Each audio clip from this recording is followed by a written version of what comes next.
Natin ngayon, Tochi Sakan. It's about sinisisi ni Auntie Claire pa rin ang fake news daw. 'Di ba? Para yan yung yung sabi nila, fake news peddler. Alam nyo, yun ang topic natin. Kasi sa laki ng budget, ang laki-laki ng budget ng PCO.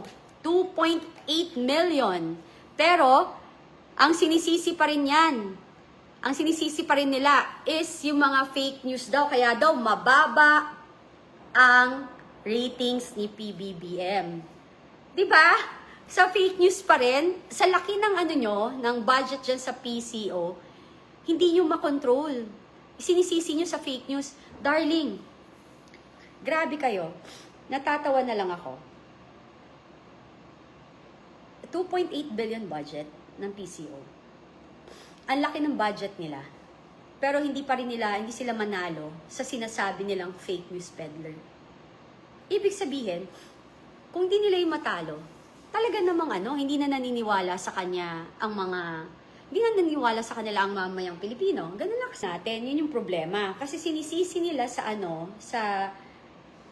pa rin, kesyo mga DDS daw yan, mga ganun. Dapat, ang isipin nila, bakit bumaba ang trust rating ni PBBM? Simply because nakikita ng tao na hindi mabuti ang pamamalakad ng gobyerno. Ganun lang, di ba? Ultimo yung langis natin, di ba? Ang taas ng langis. Hanggang ilan lang, kailan ba yung sinabi? Parang 45 days lang ba natin kaya na may supply tayo ng langis? Anong mangyayari sa atin after? 'Di ba? Anong solusyon ng ating mga leader dito sa supply ng langis dahil sa giyera na nangyayari sa atin? Grabe ang inflation. Hindi pa nga, alam mo yung tama yun napanood ko sa hearing sa Senate. Hindi pa nga talaga, alam mo yun, hindi pa sumisipa ng todo or hindi pa nagtataas ng presyo ang langis. Yung giyera, yung sumipa yung giyera. Even yung stock dito ng mga oil companies, nagtaas na agad. Ako yung kotse ko, kasi turbo siya. Ay, alam mo na, yung mabibilis na kotse siya, sports car siya. Ang gasolina ko dati, 4,000, almost 5. Ngayon, ang gasolina ko now is 8,000 ang full tank. Ang laki ng itinaas ng presyo ng gasolina. Ang nakakalungkot doon, yung iba kasi nagbubulag-bulagan pa rin sa nangyayari sa ating bansa. Which is, yun yung nakakalungkot. Yung parang ayaw nilang aminin na maraming mali. Una, yung what do you call this? Yung lang natin, yung gold natin, until now, nung binenta, saan dinala ang pera? 'Di ba? Saan dinadala ang pera? Ang PhilHealth. Bakit hindi nila pigilan yan? Pigilan muna nila yan. Bawasan ng tax habang nasa krisis tayo. Tapos sasabihin pa ni Claire Castro, kaya daw bagsak ang trust rating ni BBM dahil daw sa maling mga news or fake news. Paano fake news na talaga namang walang pumapasok na investor? Bakit utang tayo ng utang? 'Di ba? Bakit tumataas ang presyo? Kahit sabihin mo, hindi pa man bumabanat ang giyera, tumataas na ang presyo, bumabagsak na ang dolyares natin. Before magkagiyera, bumagsak na ang dolyares natin. 'Di ba? Tapos ngayon, Diyos na mismo yung nagpapakita sa atin. Biglang sumipa yung giyera sa Iran habang inaaway natin ang China. Tapos eventually, kakailanganin din pala natin sila para makakuha tayo ng langis at makabili tayo dahil sila ang may pinakamalapit. At saka may refinery sila, tayo wala. Diba? Yun yung problema. Kasi nasaan na rin yung maiingay dyan sa Senate at saka sa Congress about this? Nasaan na? Hindi mo nyo ba napansin? Even sa flood control issue, yung trilyon na nakawan, sino lang sa Senate ang maingay? Iilan, di ba? Sino? Alan Peter Cayetano, Senator Marcoleta, paminsan-minsan Senator Amy. Sila, una-una nga dyan si Joel, Senator Joel, di ba? Tapos, yung iba dyan, sobrang tahimik na. Yung iba dyan sa Senate, tahimik na. Sa Congress. Ilan ang congressman natin? 300 plus? 'Di ba? Yung karamihan na nag-iingay dyan, ang iingay sa 120 million na confidential funds. 'Di ba? Pero, dun sa trillion na problema, nang nakawan sa flood control pa lang to wala pa yung PhilHealth, wala pa yung sa gold natin, wala pa yung ating, Maharlika funds, marami, ano pa ba yun? Nilista ko Ayan, PhilHealth, 'di ba? NFA. Yung NFA natin, nasaan yung pinangakong murang bigas? 'Di ba? 'Di ba? Yung flood control natin, yun yung pinakamatindi, 'di ba? As in, ang laki ng nakawan. Yung mga to, yung mga may ingay dyan, sino ba yung may ingay dyan? Huling-huli na naman Yung may ingay dyan, sure ako, kasabwat yan, nakinabang yan sa maleta or flood control project scam na trilyon na nawawala na halaga. Diba? Okay lang gumastos tayo ng trilyon. Okay lang talaga. Kung may pinuntahan. Kaso ang maslala, wala. Diba? Hirap na hirap ang sambayan ng Pilipino at mamayang Pilipino. Pero, ano nangyari? Ang sasarap ng buhay ng nakinabang sa bilyon o trilyon na flood control project. Nasaan na si BBM nang sinabi niyang mahiya naman kayo? Sa Congress, pumalakpak pa sila. Pero iilan lang sa Congress ang nagsasalita about it. Kaya sa darating na eleksyon sa 2028, palitan niyo yung mga congressman niyo. Palitan nyo talaga yung mga congressman nyo na hindi tayo pinagtatanggol. Sa bawat distrito, sa iba't ibang bansa, palitan nyo talaga. Kasi walang mga bayagyang mga yan. Nabusog sa karangyaan. Napakawalang hiya ng mga yan, yung mga kasabwat dyan. Dahil ang sasarap ng buhay habang nung kasagsagan ng mga bagyo at maraming namatay at nawala ng kabuhayan at bahay, sila namumuhay ng marangya, may mga mamahaling gamit, the aircon, pa-travel ng business class, tapos ang daming namamatay dito sa atin. Private planes, business class, branded clothes, branded watches, branded expensive cars, the aircon, na samantalang ang daming naghihirap na mamamayang Pilipino. Yung marami rin ako nakikita, and I'm very disappointed, dito sa Facebook, may mga friends akong nakikita, na may kanya-kanya naman na kulay talaga ang politika. Pero ang hindi ko malunok, yung kitang-kita niya na nila yung mali, pero sisiraan pa rin nila ang Duterte pa rin ang sisi. 'Di ba? Duterte pa rin ang focus nila. Alam mo kung sino yung mga yon? Tingnan nyo rin yung mga Facebook friends yun na tumatangkilik. Pag hindi yan bayarang trolls, either nagtatrabaho sa gobyerno or may project sa gobyerno. Nakikinabang sila sa gobyerno. Nagbubulag-bulagan na lang sila. Political survival, kapit sa patilim, kahit na nagiging kasabwat na sila sa pagnanakon sa kaba ng bayan. 'Di ba? Ano mo yung yun yung hindi ko maintindihan hindi ko maintindihan na ganun talaga pala, may ganun kasama. Akala ko demonyo lang talaga. Pero yung nangyayari sa ating bansa ngayon, yung mga demonyo nagkatawang lupa. Nagkatawang lupa, sinasamantala ang kahirapan ng mamamayang Pilipino. Yung iba dito sa atin, dahil sa kagipitan, nagpapabayad as trolls. Dahil walang pangkain sa pamilya. Willing nang isan nga yung kanilang kaluluwa para lang pakainin ang pamilya nila. Willing silang magsinungaling, willing silang manira ng kapwa nila para lang may mapakain sila sa pamilya nila. 'Di ba? Iba 'yun eh. Yung minsan maaawa ka eh.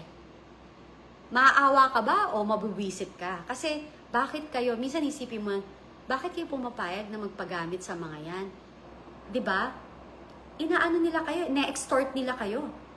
Ine-extort nila ang mahihirap. Inaabuso, ginigisa nila kayo sa sarili nating mga mantika. Kasi yung pinambabayad sa akin, galing sa nakaw na kabatang bayan. Ngayon, babalikan ko si Auntie Claire Castro. Huwag mong isisi. Huwag mong isisi sa mga fake news peddler kuno na sinasabi mo ang pagbagsak ng trust rating ng amo mo. Kasi kung talaga may ginagawa siyang maganda, ang survey niyan, tataas siya. Pero obviously, wala. Utang tayo ng utang, ang taas ng dolyares, bagsak ang ekonomiya, bagsak ang stock market, ang inflation ang taas. Before pa sumipa ang gyera, mataas na ang dolyares. 58, 59 bago magyera. So, kahit na anong pagtatakip nyo dyan, hindi nyo na pagtatakpan. Kitang-kita na, sabi nyo, in the middle of crisis, habang ang pataas ang presyo ng bilihin, anong ginawa ng ating presidente? Lumipad ng New York. Kasama ka pa, if I'm not mistaken. Private plane. Practical ba yan? At ang dami nila. Diba? Practical ba yon? Hindi. Doon mo makikita na ang priority is iba. Iba ang priority. Yun yung problema. Diba? So, wala talagang malasakit sa mahihirap. Alam mo, ang one thing na nakita ko kasi talaga, no? Kapag ang tao lumaki talaga sa yaman, hindi naranasan ang kahirapan, hindi nila maiintindihan yung kahit katiting na reklamo ng ordinaryong mamamayang Pilipino. Kasi, sa kanilang ba yung babo naman? Pero hindi nila alam sa araw-araw na ginawa ng Diyos, may mga ordinaryong Pilipino na naghihirap na kahit man lang makabili ng isang pirasong tinapay. Ganyan yon, 'di ba? So, tigilan nyo na ang pagpapanggap kahit anong pagtatakip na gawin nyo para kay BBM. Huwag nyong isisi ang trust rating na pagbagsak ng trust rating niya sa totoong mga taong ayaw sa kanya. Hindi na to maitatago. Kitang-kita nyo na. Una, until now, yung mga nagnakaw, nakasabwat sa kaba ng bayan, nasa labas ng kulungan. Yung mga nagsugal sa kasino, na nagpatalo ng ilang daang milyon, na ang pera ay galing sa kaba ng bayan, ginagawa pang state witness. Saan ho tayo nakakita ng ganyan? Normal pa ba yan? Alam na alam, Claire Castro, alam na alam ni BBM ang katarantaduhan ng nakawan sa kaba ng bayan. Again, sinabi yan ni Toby Tiangco. Sinabi niya na nandun sila sa isang lugar, magkakasama sila, nag-uusap sila, sinasabi ni BBM na ilan pang mamahaling, ilan pang eroplano, helicopter, Ferrari, bahay sa Forbes ang gusto nila at ilang caviar pa ang gusto nilang kainin para makontento sila. From that story itself, dun pa lang guilty na si BBM. Parte na siya ng pagkonsinti ng pagnanakaw sa kaba ng bayan. So kung meron ditong dapat ka-impeach, i-impeach nyo din si BBM. Questionin nyo rin ang kanyang confidential fund at iba pa. 'Di ba? Kasi yung confidential fund niya, 4.5 billion eh. Pag titingnan mo, parang, um, if I'm not, 12 million a day ba ang gastos niya? Saan pumupunta rin yun? Kung gusto niya maging patas, tas sa mga nag-dare kay BP Sara na ilabas niya yung ilatag ang SALN at ang bank accounts, kayo rin dapat lahat. Dapat hindi selective. Kayo din. Buksan niyo yung bilang leader or congressman diyan sa House of Representatives, lalo na yung eager na hinihingi yan, kayo din, ilabas nyo din yung SALN nyo at bank accounts nyo. 'Di ba? Kung magkakabukasan lang din tayo. Yon.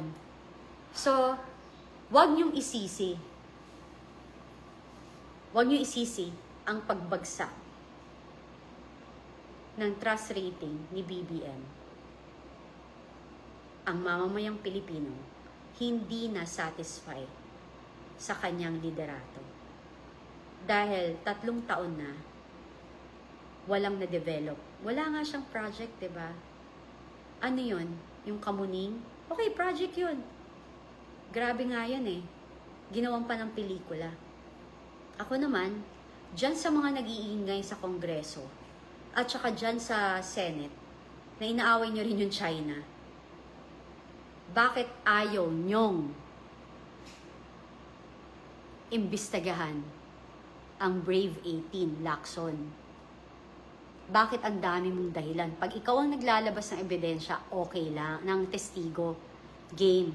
Pero anong kinatatakutan mo, Lacson? Anong kinatatakutan mo? Bakit ayaw mong ipatawag ang Brave 18? 'Di ba? Ipatawag mo. Kung talagang wala kang pinapanigan, Lacson. Kung talagang wala kang pinoprotektahan, ipatawag mo ang Brave 18. Imbestigahan nyo dyan sa Senate. Dahil kung hindi mo kayang gawin, hindi ka karapat-dapat na maging Senate Blue Ribbon Chair. Kasi halatang-halatang may pinagtatakpan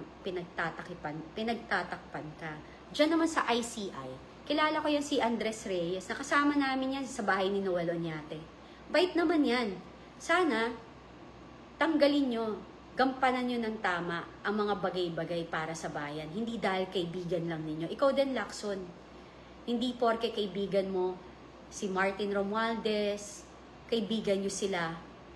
Gusto mong protektahan si BBM, gusto mong protektahan yung mga kaibigan mong nasa listahan, wag ka na umupo as Blue Ribbon Chair.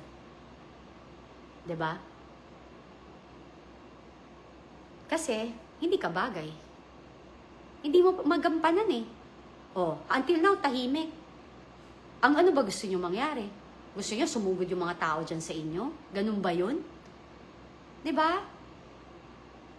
Ano kayo eh? Alam mo guys, totoo na kapag addict, manhid. Yung may sarili silang mundo, pag grupo ng mga addict yung nagsasama-sama talaga, may sarili silang mundo. Sila lang, kanya-kanya lang sila. I mean, grupo lang nila yung pinaniniwalaan nila. Yung, lalo pag naka-droga yung mga yan, they feel high and mighty eh. Para very, very untouchable. Tapos, ang dami pa nilang pera. So, ang feeling nila, God na sila, 'di ba? Ganun yun. Kaya ganito yung nangyari. Hindi na natin madedenay. Bagsak na bagsak ang ekonomiya. Palpak ang lahat. Ang stock market natin talaga, 50% na lang ata ang value. Tapos, still, yung iba dyan, karamihan dyan, nagbubulag-bulagan. Bakit kayo nagbubulag-bulagan? Kasi may project kayo sa gobyerno. Nagbubulag-bulagan kayo kasi nakikinabang kayo sa gobyernong ito. Nagbubulag-bulagan kayo kasi kasabwat kayo sa pagnanakaw sa gobyerno. Ganun na kasimple. Diretsahin na natin to.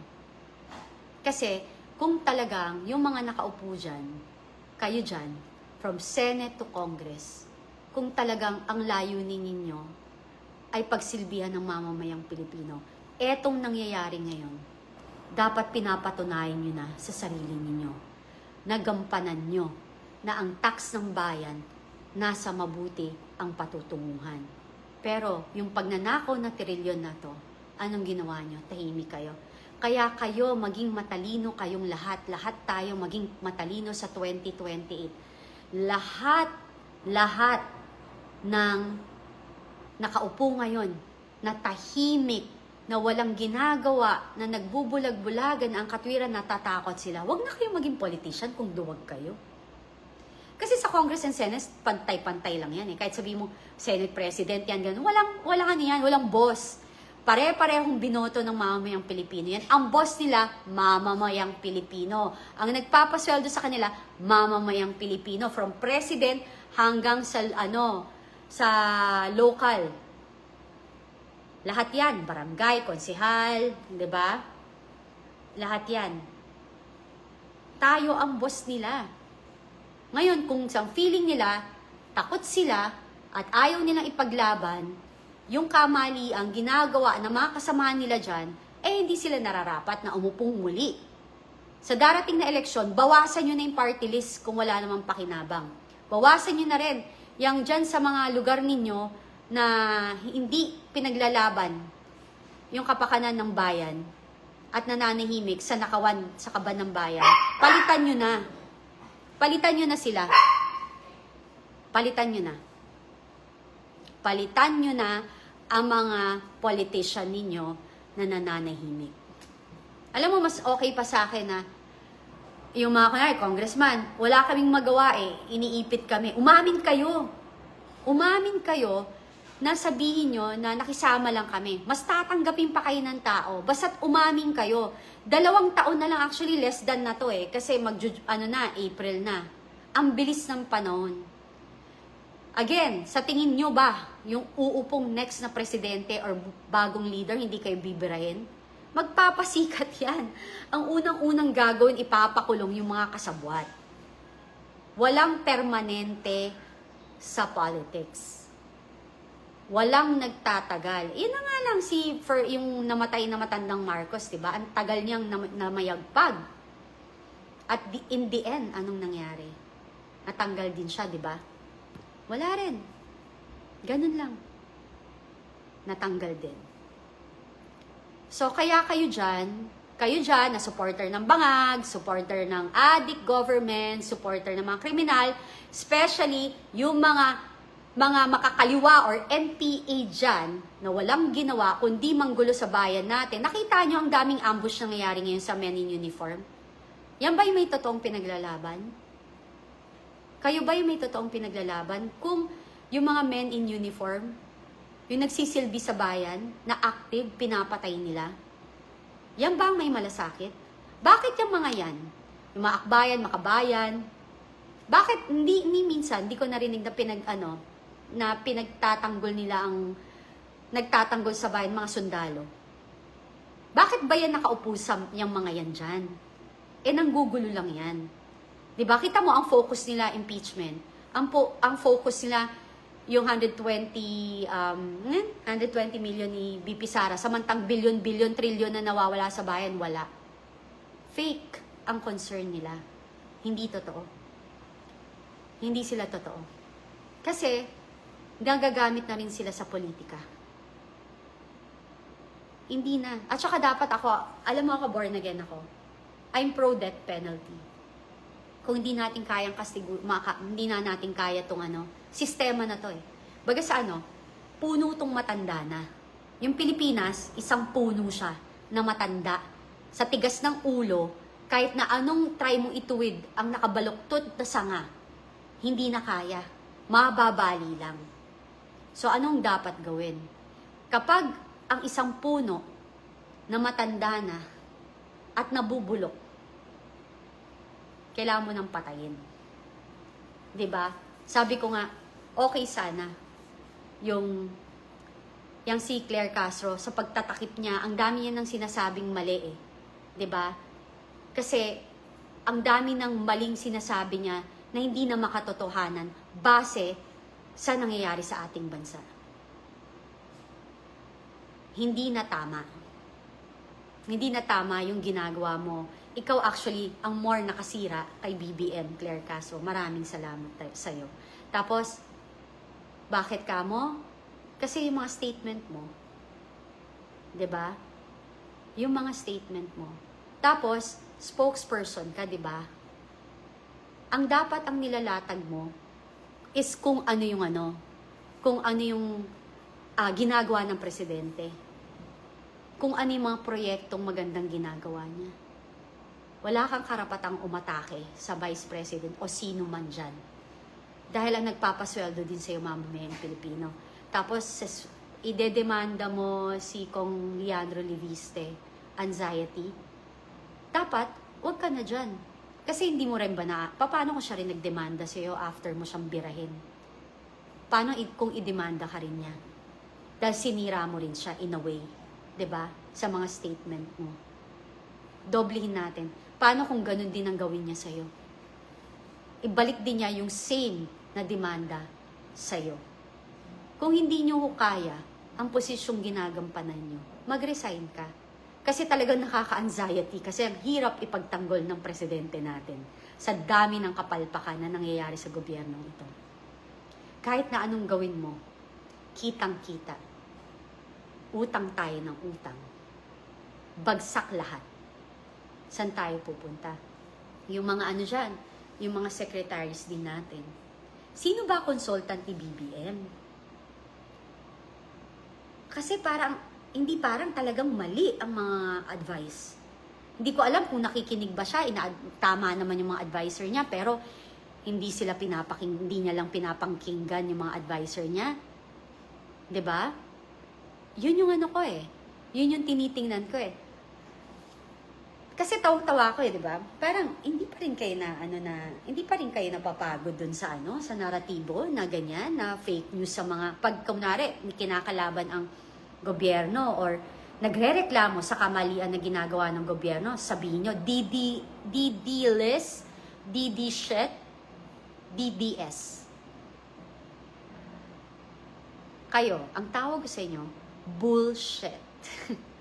Kasi until now, sa daming katarantaduhang nangyayari sa ating bansa, kapit-tuko pa rin kayo.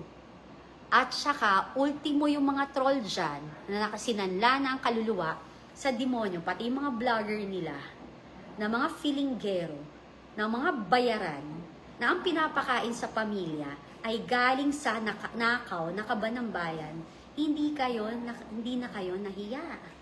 Ang kakapal ng pagmumukha nyo. 'Di ba? Mga bayaran kayo, nakasanla na yung kaluluwa nyo sa demonyo. Yung akala nyo, ang sasarap ng buhay ninyo, pero yung karmang tatama sa inyo lahat ay walang lunas na sakit at walang katapusang kamalasan. Pa-check up na kayo. Sure ako, may sakit na kayo. Kasi yung perang pinapakain nyo sa pamilya ninyo, galing yan sa tax ng bayan, kasama yan dun sa mga namatayan na pamilya sa flood control projects. Scam. So kayo, tas ang dami pa. Alam mo, ang daming lawyers. Sayang, no? Lawyers Pero binabaluktot yung batas. Dapat yung yung Integrated Bar of the Philippines, dapat i-check nila yan. Sumulat na nga ako 'di ba? Dapat i-check nila at i-disbar nila yung mga bumibira sa Supreme Court na akala mo ang tatalino. Pag nakita mo naman, ako mamimintas ako Pag nakita mo yung mga itsura, pag hindi babalo na kinakain yung lower lip, na mukhang hippopotamus, mukhang adik, laki ng mata, na feeling rocker, ganon. Pucha, ako talaga, pinapaimbestiga ko na yung mga background ng mga yan Kung sino sila. Kayo, yung mga bumibira sa retired Marines, ako ang panawagan ko sa mga retired men in uniform, na mga kaibigan, na mga kasamahan nyo, na nagsalita, yung 18, Brave 18 na yan, tulungan nyo sila.